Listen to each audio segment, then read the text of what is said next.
ጤና ይስጥልኝ ውድ ቻናል ቢስፍ ተከታታዮች ፍቅር ሙልዬ አሁን ላሊበላ ለሚገኘው የሀገር መከላከያ ሰራዊት እጅ ይገኛል። ቁጭቱን በተላበሰ መልኩ የሰጠው ቃለ ምልልስ አለ። የምስራቅ አማራ ፋኖ አሳምነው ኮር ወታደራዊ አዛዥ ፍቅር ሙልዬ ሰላም ጥሪ በመቀበል ላሊበላ ለሚገኘው የሀገር መከላከያ ሰራዊት እጅ በሰላማዊ መንገድ ሰጧን። ሙሉ መግለጫም የማስደምጣችሁ ነን። የአማራ ፋኖ ብሔራዊ ንቅናቄ ወታደራዊ አዛዥ ኮማንዶ ፍቅር ሙልዬ ዛሬ መጋቢት 21 2018 ዓመተ ምህረት የተደረገለትን የሰላም ጥሪ ተቀብሎ ከአጃቢዎቹ ጋር ላሊበላ አካባቢ ለሚገኘው መከላከያ ሰራዊት በሰላማዊ ገብቷን የአማራን ነፃ እናወጣለን በሚል መነሻ ይዘን ትግል ብንጀምርም አሁን ላይ ሰከን ብለን ሁኔታውን ስንመለከተው አካሄዳችን የአማራ ህዝብና የሀገርን ለከፋ አደጋ የሚያጋልጥ ሆኖ ስላገኘ ነው። መነሻችን ስተን የትግል ሂደታችን የከፋ ደረጃ ላይ መድረሱን የመንግስትን የሰላም ጥሪ መቀበል ተገቢ መሆኑን አምነን ወደ ሰላም መጥተናል ሲል ኮማንዶ ፍቅር ሙልዬ ቃሉን ሰጧን። ዓላማችን በውስጣችን ባሉ አድርባዮች በዋትና በውጭ ኃይሎች ተጠልፎ ያለው የኮማንዶ ፍቅሩ እኔን የዚህ ታሪክ አተላ ተሳታፊ መሆን ስለማልፈልግ እና የዋት ፍላጎት አስፈጻሚ ባለመሆን መንግስት ያደረገልኝን የሰላም ጥሪ በመቀበል ወደ ሰላማዊ ህይወት ተመልሻለሁ ሲል እውነታውን አረጋግጧል። ችግሮች ቢከሰቱም በሰላማዊ መንገድ ብቻ መፈታት ትክክለኛ አማራጭ መሆን እንዳለበት እውነቱን ገልጾ ባልሰከነ ግንዛቤ ተገፍቼ ህዝብና ሀገርን መበደል ጸጽቶኛል ሲልም አክሎ ገልጿል።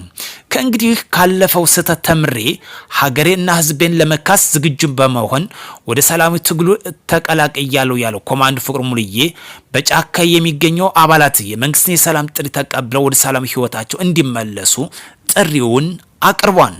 በአማራ ክልል የሚስተዋለው ግጭት በማስቀረት ክልሉን ከጦርነት ቀጠና ወደ ልማታዊ እንቅስቃሴ ማሸጋገር እንደሚገባም አንስቷል። የሀገራችንና የህዝባችን ሰላም ማረጋገጥ ጊዜው የሚጠይቀው ጉዳይ መሆኑን ያሰመረበት የአማራ ፋኖ ብሔራዊ ንቅናቄ ወታደራዊ አመራር የኮማንዶ ፍቅር ሙልዬ ለኢትዮጵያ እድገትና ማነቆ የሆነው የቀጠሉ ጠላቶቻችን በጋራ ለመመከት ዝግጁ መሆኑን አስተያየቱን አንስቷል። ውሳኔው በክልሉ የሚታየው አለመረጋጋት በውይይትና በድርድር መፍትሄ ለመፈለግ ለሚደረገው ጥረት ትልቅ አቅም እንደሚሆንም ጠይቋል።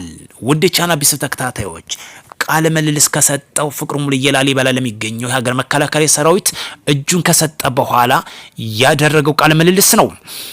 የሀሳብ ልዩነቶች የሚፈቱት በንግግር በድርድር እንዲሁም አክሎ ይላል ትግሉ በሻቢያና በውጭ ጠላቶች የተጠለፈ መሆኑን በማመኔ መንግስት የዘረጋልኝን የሰላም ጥሪ እንድቀበል አድርጎኛል ሲል እንቅጩን ተናግሯል።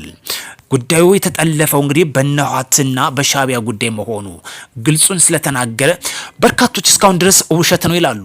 እዚህ ጋር አያይዘን ከምንመለከተው የሀገር መከላከያ ሰራዊት ከፍተኛ መኮንኖች በተገኙበት አቀባበል አድርገውለታል። በተለይ የሀገር መከላከያ ሰራዊት በላሊበላ ለሚገኘው ይህ ልጅ በተለይ የምስራቅ አማራ ፋኖ ያሳምነው ኮር ወታደራዊ አዛዥ ሙልዬ ፍቅሩ በላሊበላ እንደሚገኝ በጫካ ሲንቀሳቀስም እንደነበረ በተለይ የምሬ ወዳጅነህ ስር እንደሚገኝ እንደመሆኑ መጠን እስከ አጃቢዎቹ ድረስ መንግስት የዘረጋለትን የሰላም ጥሪ ተቀላቅሏል።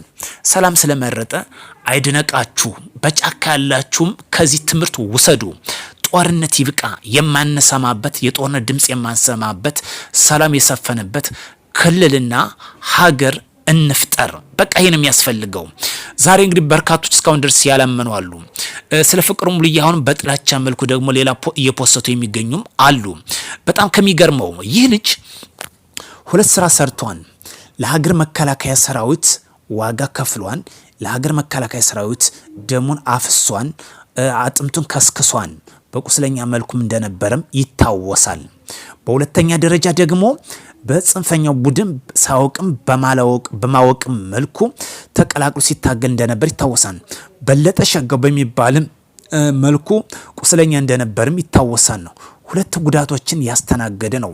ነገር ግን ጉዳዮችን ካገናዘበ በኋላ ሰላምን መርጧል። ጽንፈኞች ይብቃችሁ፣ ይህ ወንድም ወደ ሰላም ስለተመለሰ ያኮራን እንጂ አያሸማቅቅም። አማራን ክልል ነፃ እናወጣለን ብላችሁ ይሄው 3 ዓመት ድፍን ሞላ። የትና የት አደረሳችሁት? ከዘረፋ ከገታ እንዲሁም ልማትን ከማደናቀፍ ውጭ በርካቶችን ተሽከርካሪ ከማውደም ውጭ ናፍጣ የሚያደርሱትን ከመዝረፍ ውጭ የት አደረሳችሁት? ለሻዕቢያና ለመሰሎቹ ተላላኪ ከመሆን ውጭ የትም አላሻገራችሁትም። ስለዚህ የሱን ፈለግ ትከተሉ ዘንድ ደጋግመን መረጃዎችን ማንሸራሸራችን አንተውም። በተለይ ለፍቅሩ ሙሉዬ ቅርበት ካላቸው ሁለት የፋኖ አመራሮች አንዱ ተሾመ አበባው ነው። ሁለተኛው እንዲህ የምትመለከት ከጎን ያለው ነው። በርካቶች ሲታገሉ ታሞካሻላችሁ፣ እጅ ሲሰጡ ደግሞ ታጥላላላችሁ። በተለይ እጅ ሲሰጡ ሲዘርፍ ነበር ነው የምትሉት፣ ሲያግት ነበር የምትሉት፣ ሌባውን እጁን የሰጠ ነው የምትሉት። ዛሬ ስለዚህ ምን ትላላችሁ? ኮሜንት አስቀምጡልኝ። ሲዘርፍ ነበር የምትሉት ወይስ ተላላኪ ሰላይ ነበር የምትሉት? በእርግጠኝነት መላመችም አታጡም። እኛ የምንለው ዘረፋችሁም አልዘረፋችሁም፣ አወቃችሁም አላወቃችሁም፣ ጫካ የገባችሁ ፊታችሁን ወደ ሰላም ታዞሩ ዘንድ ማሳሰብ መናገር እንፈልጋለን። የዘረፋችሁም ያልዘረፋችሁም ሰላም አሸናፊ ነው። ለሀገራችን የሚያስፈልገው ሰላም ብቻ ነው። በዛሬው ዕለት እንግዲህ የላሊበላ ዋነኛ ክፍል የነበረው ኮማንድ ፍቅሩ እንግዲህ አበሮችን በመያዝ ወደ ሰላም ፊቱን አዙሯል። በተለያየ ሰዓታት እንግዲህ መረጃዎች እየወጡ ይገኛሉ። ቀሪ ሌላ ወንድሞችም እየመጡ እንደሆነ እየተመላከተ መረጃ አለ።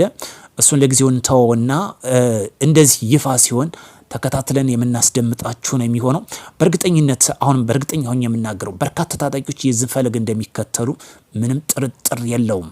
በእርግጠኝነት በርካታ ታጣቂዎች ይገባሉ። ከዚህ በፊት ጸዳሉ ደሴ ተከትሎ ሲገባ በርካታ ታጣቂዎች ነው የገቡት።